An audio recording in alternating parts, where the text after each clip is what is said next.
So Angel returned tonight, and the show went pretty much as expected. They're all just one big happy family. It helps you when you sort of kick the crap out of Virginia Tech, 82-64. And the press conference, they were all just big happy family where Angel Reese swore her love to Kim Mulkey and just always stands by her as well. We had the commentators tell us during the game about how Kim Mulkey tripped during practice or something, and Angel Reese was the first one there to pick her up. So obviously they care so much about each other. So, but in reality, it was good to see Angel Reese back. It's pretty damn obvious. Um, she played hard in this game. She didn't have, she was sort of falling down a bit. I think probably she was a little bit over overhyped for the game, trying to do too much, but she was definitely posting hard.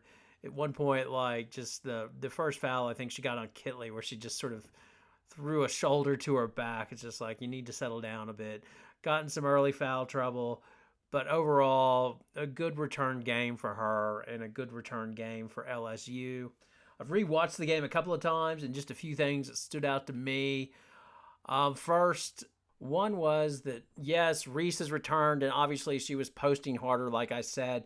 But man, they still need to work on their pick and roll defense. Like she's giving them too much space on that. I don't know if that's how it's schemed up or not, but that just stands out. Amore, um, she wasn't seriously hot, but if she was, Amore could have given them a lot of trouble. Like she missed a few open shots, in my opinion.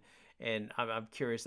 Yeah, LSU needs to tighten up their pick and roll defense, in my opinion. It's interesting. I see a lot of similarities between Miami, the big three with LeBron, Wade, and Bosh, and when Wade was injured and sort of the team's hierarchy got reestablished and it was sort of LeBron's team. And in a lot of ways, um, I see that the absence of Angel Reese, because it wasn't a suspension, it was an absence. I see the absence of Angel Reese sort of reestablishing the hierarchy. In my mind, watching this game tonight, she's the third one on the totem pole. Like, I think the two alphas of this team, I think it's pretty clear now. It's Morrow and it's Michaela Williams. I mean, those two, when they were running, they had like two or three times where they ran pick and roll together, and it was just devastating. And then Morrow is just devastating on the boards. There was one point after Reese had fouled out, not fouled out, but after she'd gotten her two fouls, the start of the second they were playing without her, and they had Rosario in there, Del Rosario, and that defense looked good. Like they Vatek on, I think on one of the first possessions they couldn't get a shot off, or I think they very just did after the buzzer or 24-second clock, and then after that, well, and this is probably where you missed Reese. They didn't get the rebound, but other than that, they looked okay. And that's the thing. They just have so much, and then that's the thing that'll be interesting going forward. Is this team has so much, and Mulkey said it in her press conference, like we had some beautiful moments. It's a beautiful thing when they're clicking and they haven't even played that much together. And if you're an LSU fan, that's what the vision was for LSU fan, was that third quarter where Williams hits two threes and it just looks nice. I think one time they swung it to the ball to HVL and she drained it, and then Mara's looking good. It was just it was lovely basketball, and it's they just overwhelmed Virginia Tech, because that's the thing. If LSU is clicking and all their parts are firing on full cylinders, then they have a devastating firepower. And that's the question. Will they be able to get this in tune? It looks like there was one little moment where Angel Reese threw the pass to Falage, and they made a big point of giving each other high fives and stuff like that. So it's obviously the narrative from LSU side coming out of this game is we're a big happy family. Families fight. We keep it internal. I wonder what's going to happen to Poa, though. Not Poa, sorry. I wonder what's going to happen to Poole, because their seven-man rotation looked pretty damn good. I think Poole being thrown in there would help if she's willing to take a lesser role. But the rotation of with Del Rosario coming off the bench, she was good off the bench, or she's good enough. She's too slow. Like there was one point where she went down the floor, and it's glacial the way she moves. But she's a big body. She's willing to put her body on people, which is fine. That's all you need. Falage still looks good. Like she's just all over the place. HVL at point guard, I just don't know. Like it's early, so give her time to settle in. But I actually think they look better when Poe is running the point and she's at off guard at times.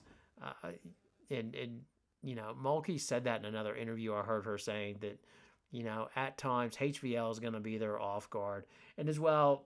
HVL is probably not right now. She has plantar fasciitis, it seems like, or struggling with her foot, but she was fine. But ultimately, I think I'm curious when it goes to crunch time, they move HVL to off guard and have Poa run the point. Just because they want that more firepower. At times, I could see. I mean, the lineup I could see is them going.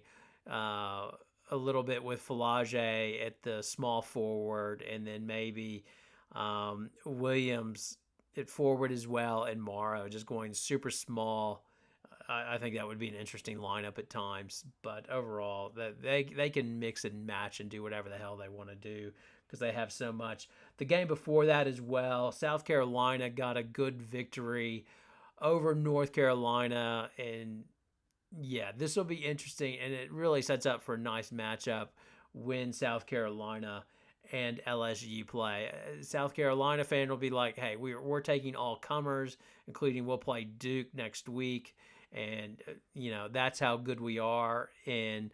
But if you're LSU fan, you're saying, "Yeah, we know you're very solid. We know you have Cardoso, which might give us a few problems, but when we're clicking and all our parts are working together and it's happening, nobody can beat us, nobody can touch us," and that's what the big hope for LSU fan is.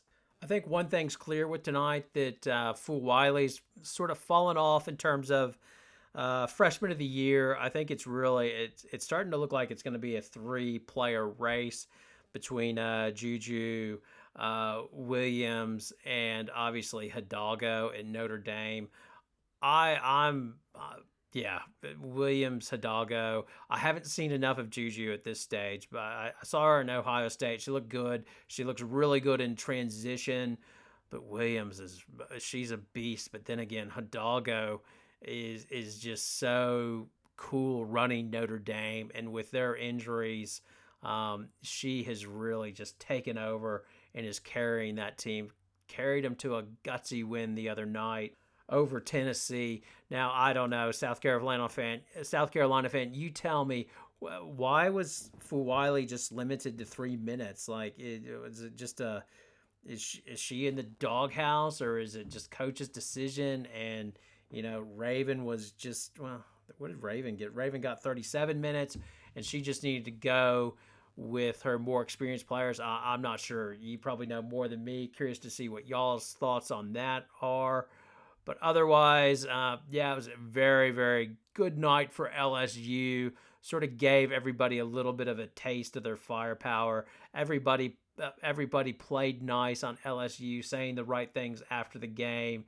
And now they're just going to bang up on cupcakes and then get into the SEC, which will be fun watching them sort of match up with Arkansas and South Carolina and all the others, Tennessee, and you name it. There will be a lot of matchups, which will be fun. Anyway, your thoughts and comments, please leave them below. Your poison as well is always welcome. Thanks a lot for watching. See you next time.